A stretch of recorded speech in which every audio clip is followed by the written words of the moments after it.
working as a consultant dermatologist and laser specialist and head of dermatology department in a government hospital as well as in phase 4 DHA.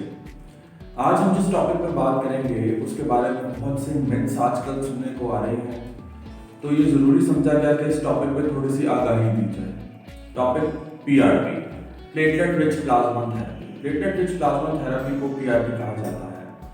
इसके बारे में लोगों की बहुत सी myths हैं और लोगों के बहुत से क्वेश्चंस हैं। लोग आके पूछते भी हैं, डायरेक्टली नाम लेते हैं कि डॉक्टर साहब ये PRP क्या होता है और इसके क्या फ़वाइद हैं और क्या नुकसान हैं। PRP basically platelet rich plasma therapy को कहते हैं। प्लेटलेट रिच प्लाज्मा होता क्या है? प्लेटलेट रिच प्लाज्मा आपके अपने ब्लड से डिराइव किया गया प्लाज्मा है। हमारे अपने ब्लड में अल्लाह ताला ने डिफरेंट टाइप्स के सेल्स बनाए हैं, जिसमें रेड ब्लड सेल्स हैं, वाइट ब्लड सेल्स हैं, प्लेटलेट्स हैं। प्लेटलेट्स ऐसे वाइट सेल्स होते हैं जिनके अंदर अल्लाह ताला ने नेचुरली ग्रोथ फैक्टर्स रखे हैं। उन ग्रोथ फैक्टर्स को यूटिलाइज करने का नाम PRP है। PRP में बेसिकली हम उन्हीं ग्रोथ फैक्टर्स को यूटिलाइज करते हैं जो प्लेटलेट्स के अंदर होते हैं। हम पेशेंट का ब्लड ड्रॉ करते हैं। ब्लड ड्रॉ करने के बाद जैसा कि आप नॉर्मल ब्लड सैंपल किसी भी ब्लड टेस्ट के लिए देते हैं, इसी तरह आपका 10 to 20 cc ब्लड ड्रॉ किया जाता है। उसमें से एक स्पेसिफिक टेक्निक के जरिए प्लेटलेट्स को एक्सट्रैक्ट करके उन्हें एनरिच किया जाता है और उन्हें एनरिच करके दोबारा इंजेक्ट किया जाता है, जिसमें क्योंकि इसके बहुत ज़्यादा फायदे हैं। इसको इवन आप हेयर फॉल में यूज़ कर सकते हैं, इसको आप स्किन रिजुविनेशन में यूज़ कर सकते हैं। कोई ऐसा अल्सर, कोई ऐसा जख्म जो मुद्दतों से ठीक नहीं हो रहा, जैसे डायबिटिक पेशेंट्स के जख्म जल्दी ठीक नहीं होते, उनमें अगर आप PRP इंजेक्ट करें तो वो बहुत जल्दी ठीक हो जाता है। इवन बहुत ज़्यादा ऑर्थोपेडिक सर्जन इसको नीज के और जॉइंट्स के मसलों में यूज़ कर रहे हैं। इसके मल्टीपल फ़वाइद हैं, लेकिन आज हम इसकी बात करेंगे हेयर फॉल में। हेयर फॉल में ये कैसे कारआमद साबित होता है? देखिए, सबसे पहले तो हेयर फॉल की कॉजेज़ पे आते हैं। हेयर फॉल की सबसे कॉमन कॉज मर्दों में जेनेटिक होती है और फीमेल्स में हार्मोनल होती है। फीमेल्स में जो PCOS जिसको कहा जाता है, पॉलीसिस्टिक ओवरी डिजीज, उसकी वजह से हेयर फॉल बहुत कॉमन है और वो एक हार्मोनल मसला है। मर्दों में जेनेटिक बहुत कॉमन है। इसके अलावा जो common causes of hair loss हैं वो कौन कौन सी हैं? उसमें न्यूट्रिशनल डेफिशिएंसीज हैं, उसमें एनवायरमेंटल फैक्टर्स हैं, आपका एक जगह से दूसरी जगह शिफ्ट होना, वहाँ का पानी असरअंदाज होता है। इसके अलावा जो लोग बहुत ज़्यादा हेयर ट्रीटमेंट्स कराते हैं, like hair straightening, hair rebounding, perming, blow drying, इस तरह के बहुत ज़्यादा चीज़ों से हेयर डिस्ट्रक्शन हो जाती है, क्योंकि हमारा बाल बेसिकली एक प्रोटीन होता है और जब हम इस तरह से उसको रिपीटेटिव इंसल्ट देते हैं तो उससे हेयर प्रोटीन डिस्ट्रॉय हो जाते हैं, जिसकी वजह से बहुत ज़्यादा हेयर लॉस स्टार्ट हो जाता है। तो ये थी कुछ कॉमन कॉजेज हेयर लॉस की।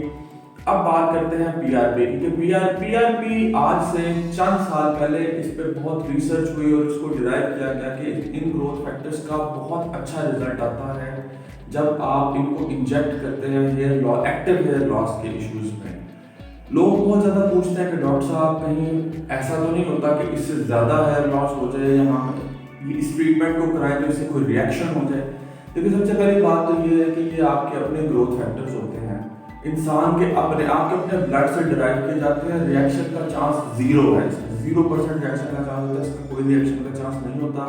और सेकेंडली, ग्रोथ फैक्टर जो नेचुरली अल्लाह ताला ने हमारे जिस्म में डाला है, जिसको हमने दरियाफ्त किया है, और उसको जब हम हेयर फॉलिकल के अंदर, हेयर फॉलिकल वो जगह जहाँ से बाल ग्रो करता है, जब हम उसको डायरेक्ट हेयर फॉलिकल के अंदर एक खास टेक्निक से इंजेक्ट करते हैं पेनलेसली, तो ऑफ कोर्स ग्रोथ फैक्टर जाके उसको खत्म तो नहीं करेगा, तो बल्कि उसको ग्रो कराएगा और एक फॉलिकल से काफ़ी ज़्यादा बाल उगना शुरू हो जाते हैं। तो ये बहुत ज़्यादा कारआमद थेरेपी है हेयर लॉस को रोकने के लिए भी और इवन किसी हद तक न्यू हेयर ग्रोथ की भी। हर इंडिविजुअल वेरिएशन इसमें देखी गई है। इसमें आप हार्ड एंड फास्ट एक ये नहीं बता सकते कि किसी में 20%, किसी में 40, 60, 80% फर्क आएगा। इसमें ये होता है कि हर इंसान की बॉडी का रिस्पॉन्स भी होता है कि आपकी बॉडी कैसे रिस्पॉन्ड करती है, आपका platelet count, baseline platelet count क्या है, उस पर भी इसके रिजल्ट्स डिपेंड कर रहे होते हैं। तो ये सारे फैक्टर्स हैं जो हमने देखने होते हैं, लेकिन ओवरऑल अगर बात की जाए तो ये बहुत अच्छी थेरेपी है और इससे बहुत अच्छे रिजल्ट्स देखने में आए हैं। पेशेंट सेटिस्फैक्शन रेशो बहुत ज़्यादा है। बस इसमें एक चीज़ जो बहुत ज़रूरी है वो ये है कि it should always be done by an expert. आजकल बहुत ज़्यादा ये देखा गया है कि बहुत से ऐसे लोग हैं जो डर्माटोलॉजिस्ट प्रॉपर एस्थेटिक फिजिशियंस नहीं होते और वो भी ये चीज़ें अप्लाई कर रहे हैं। बहुत से ऐसे मैंने डेंटिस्ट के बारे में सुना है जो अक्सर मेरे पेशेंट्स आते हैं कि डॉक्टर साहब हमने फलाने डेंटिस्ट से ये PRP थेरेपी करा ली है, या फलाने ब्यूटिशियन से ब्यूटी पार्लर गए तो वहाँ पे भी ये हो रही थी तो हमने वहाँ से करा ली है। खुदारा ये आपकी स्किन है, ये आपकी बॉडी का मसला है, इसमें बिल्कुल किसी किस्म की आपने कोई एक्सपेरिमेंटेशन नहीं करनी है। हमेशा हमेशा हमेशा ये बहुत बहुत स्ट्रॉन्ग टेक होम मैसेज है कि हमेशा एक्सपर्ट के पास जाकर अपना ट्रीटमेंट कराएं। अब ये स्किन हेयर नेल्स के मसले का एक्सपर्ट डर्मेटोलॉजिस्ट होता है। आप जब भी ये काम कराते हैं आप डर्मेटोलॉजिस्ट के पास जाएं, अपने आप को किसी ऐसे इंसान के हवाले ना करें जिसको बिल्कुल अलिफ बे का भी नहीं पता स्किन का। इस तरह से बजाय इस वजह से बजाय फायदे के नुकसान होता है, because they don't know hair follicle किस लेयर में बड़ा हुआ है, आपने इंजेक्ट कहाँ करना है, आपने सुपरफिशियल करना है या डीप करना है। इसलिए इसका डीप नॉलेज बहुत ज़रूरी है और उसके बाद ही ये थेरेपीज की जाती हैं।